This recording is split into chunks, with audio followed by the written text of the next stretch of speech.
Okay, I'm panning.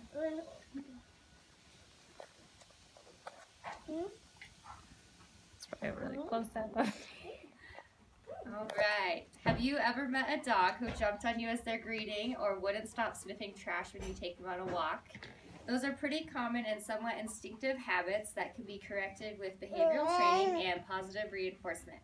It's my goal to train you how to train your dog into becoming a well-behaved member of your family. So some tips for training your animals is to click and treat. So when your dog does a trick, you say sit, they sit, you click, and then you want to give them a treat within the next few seconds.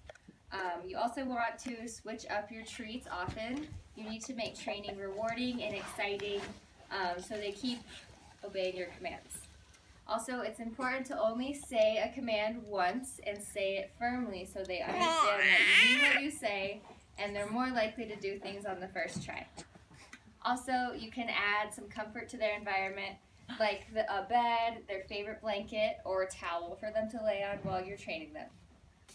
So some of the most important tricks I want to show you today are look at me. Look at me. No. Look at me. Good. That's just a good trick to get your dog focused and ready for your next command. Also, the sit and come is one of my favorites. So I'm never sitting. Come. Sit. Come. Sit. Good. That's just a good one so they know that they need to sit down, like if someone new is coming to your house, so they don't jump on them, have them sit for a greeting. And then come is good, especially if they're off their leash around the neighborhood and there's a distraction, you can just tell them to come and they're more likely to come right away. Another important one, especially for dogs this big, is down. Down. Good. As you can see, I pointed at the ground and that helped her realize that she needed to get lower on the ground.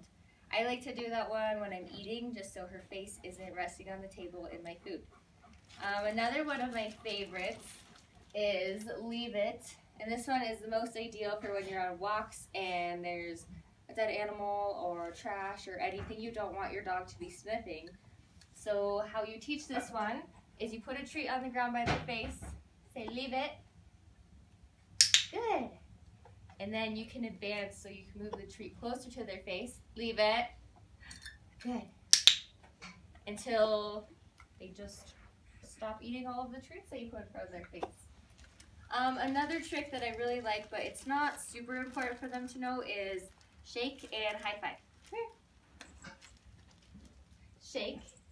Good.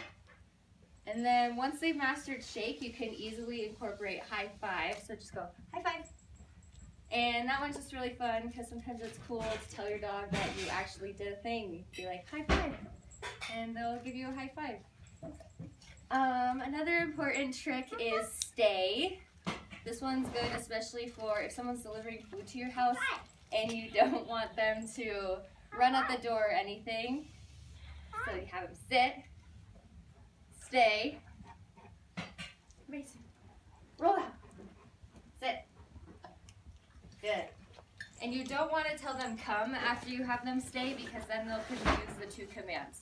So when you want them to be done staying, you have to come up with a different term. So I like to say roll out and she knows that she's free to go crazy again.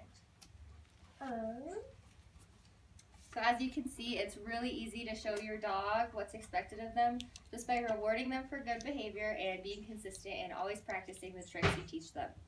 If you don't know where to begin, there's a lot of owner and pet training classes at pet stores where they will train you how to train your animals at all levels.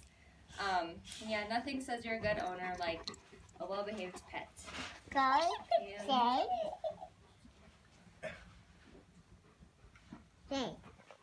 Not boy.